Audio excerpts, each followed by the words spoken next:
c'est HR, votre chroniqueur. Je vais vous parler du film Fursi né libre d'Abdel Malik. C'est un film français, plus précisément un drame historique. Je vous assure, ce film m'a profondément touché.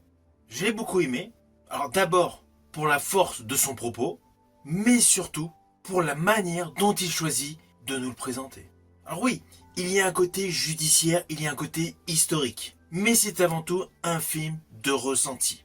Un film qui nous plonge totalement dans l'intériorité d'un homme qui subit l'esclavage en 1817 sur l'île de Bourbon. On y suit son combat intime autant que sa lutte sociale.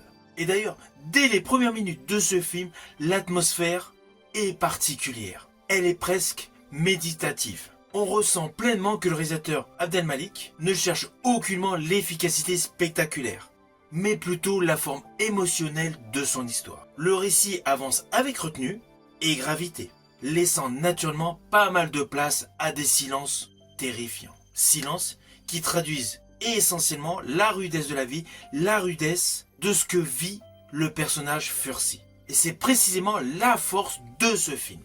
C'est un film qui vous fait tout simplement ressentir une période scabreuse de l'histoire de France. Le personnage principal dégage énormément d'émotions, souvent contenues, car sa colère, il doit la maîtriser, mais on devine aisément qu'il est à la limite de l'explosion. Ainsi, sa colère, son épuisement, son espoir sont parfaitement visibles, tout comme sa dignité. En fait, lorsqu'on regarde ce film, Fursi, on ne regarde pas simplement son combat. On vit tout simplement son besoin de liberté. Alors, sur le plan des cadrages, la caméra est très proche, à pléthore de moments, surtout dans le final, dans la salle d'audience. Cela confère à ce film des moments intimes, comme si en fait on essaie de capturer l'âme des personnages lorsqu'ils s'expriment. Et en plus, on a vraiment le ressenti que la personne nous parle. Alors, la prestation de Romain Duris, qui est officiellement un second rôle, parce que ce n'est pas lui le personnage Fursi. Mais cela n'empêche pas que sa performance est top. Alors oui, on le voit surtout au début du film, après il y a un long passage où on ne le voit pas, puis dans le final. Mais à chaque fois que Romain Duris apparaît à l'image, sa prestation est de très bonne qualité. On croit pleinement à son personnage et surtout, on a le réel ressenti qu'il croit en ses paroles. Il apporte une réelle profondeur incroyable à son personnage. Une intensité calme, voire austère, mais chargée de sens. Même lorsqu'il est peu à l'écran. Oui, parce qu'il y a des petits passages où on l'aperçoit en train d'écrire un courrier. Cela n'empêche pas que même à ces moments-là, son rôle structure totalement le récit. Alors on va pas se mentir, si vous avez aimé le film Ni chaîne ni maître, ce film Fursi est pour vous. Fursi né libre est vraiment dans la même lignée. Cela fait partie du cinéma qui interroge, qui pousse à la réflexion. Là, l'histoire n'est pas un simple décor. L'histoire, dans un premier temps, nous fait découvrir déjà quelque chose de glauque, mais surtout, nous fait réfléchir. Ici, le film Fursi né libre n'est jamais une abstraction. C'est l'histoire d'un homme, avec ses doutes, avec ses peurs, mais avec une détermination bouleversante. Vous le comprendrez en regardant ce film. Naturellement, je ne veux pas du tout vous spoiler.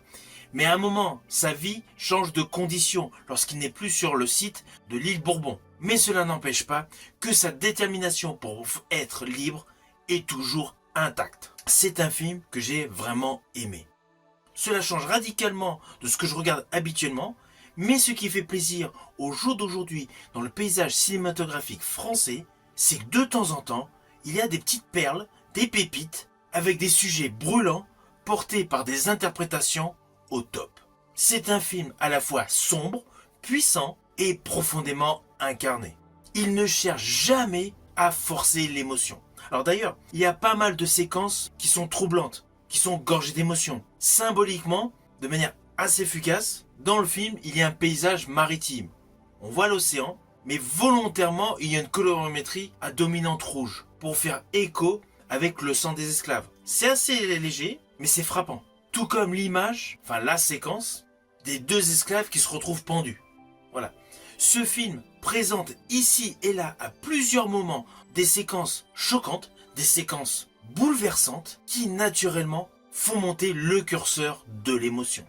Les scènes de torture, on en a déjà vu. dans ce film, évidemment, il y en a aussi. Mais ce qui m'a touché le plus, c'est la perception et le ressenti du personnage Furcy, qui est totalement incontournable. Makita Samba est brillant. Et je vous assure qu'une fois que vous aurez vu ce film, la majorité des propos de celui-ci vont résonner dans votre esprit. Selon moi, ce film, Furcy, nous précise que le cinéma n'est pas uniquement pour des blockbusters, pour de la rigolade. Mais le cinéma peut être également un espace de mémoire, de sens et d'émotion pure. Ce film, Furcy, est à découvrir. Il est actuellement au cinéma.